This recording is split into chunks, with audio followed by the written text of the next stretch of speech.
Hi, I'm George. In this video, I'm going to share with you how you can actually get started on stocks.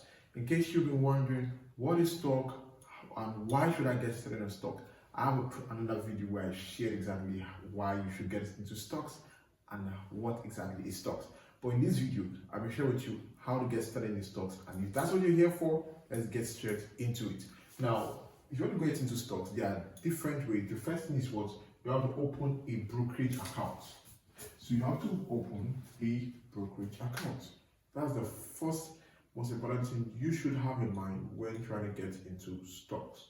Okay, so and there are two different ways you can use Robinhood. You can get started with the Robinhood account. Go to Robinhood Bank and Robinhood. You can use Charles Schwab. You can use Fidelity. You can use Bamboo. If you're in Africa, you can use AfriInvest. These different brokers are the people you could use to get started on stocks. And now, as much as I've already told you that you can use 1, 2, 3, 4, 5 to get started in stocks, now I'm going to still go further to share some intricate things you should bear in mind. Now, start small. Yes, even if you have $1 million, $5 million, just start. You can still invest. Even if you have $50, $100, you can still invest. The option is quite available for everyone. I got started with $50. I was upping my game to as much as 100, 500, 1,000. But I didn't just come in and start. To show you that you can start no matter what level you are and you grow. I have a friend of mine who got started with only $100. And over time, right now, his portfolio has grown to over $25,000. And that was possible because of what he started. But if he kept on waiting till he got $25,000, he wouldn't have started. So start small, no matter what level you are. Now, and that thing is what, which is very important. You have to diversify. Diversify your stocks.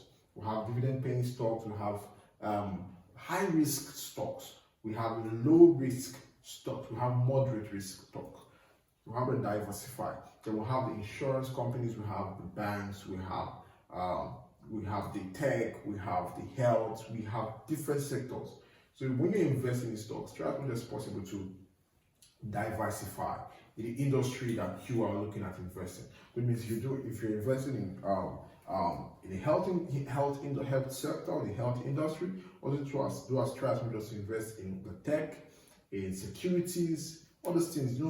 By spreading that, it helps you to protect your money. All right. There's this popular word it's in the Bible that you spread your bread upon the water because you know not which one that will come back to you. So, but now by you spreading it out, it helps you to ensure that your investment is to an extent secured by that spread. So diversifying is important. Then you should know what is called dividend ETF. That is stocks that pay you dividends. It could be monthly, it could be quarterly, it could be yearly, but they pay. And over time now, these dividends they pay, when you compound these dividends with your capital, existing capital or shares, you realize that the returns would also increase. So that's one thing about the dividend stocks.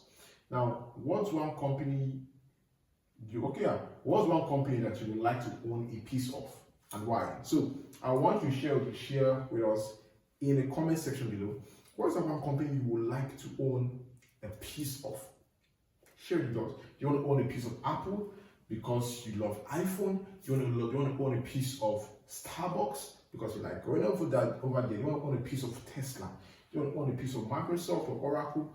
What company and why do you want to own a piece of that? Because the thing is this, owning a piece of that company over time, when you accumulate or compound that, is a game changer.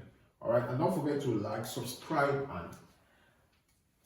and come around again for more tips. And here's what I want you to leave with. Okay, stock investment is a risky investment because there are times there are companies that we call undervalued companies that You could put in $100 in the stocks to buy shares of this $100, $500, $8,000, and it could go back to increase to $100,000.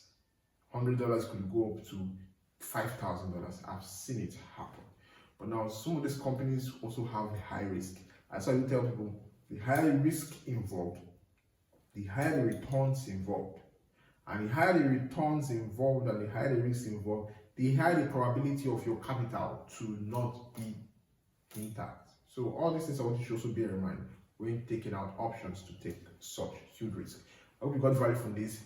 In the next couple of videos, I'm going to be sharing with you different steps and methods to get good returns on your stocks, and also some amazing stocks you can buy.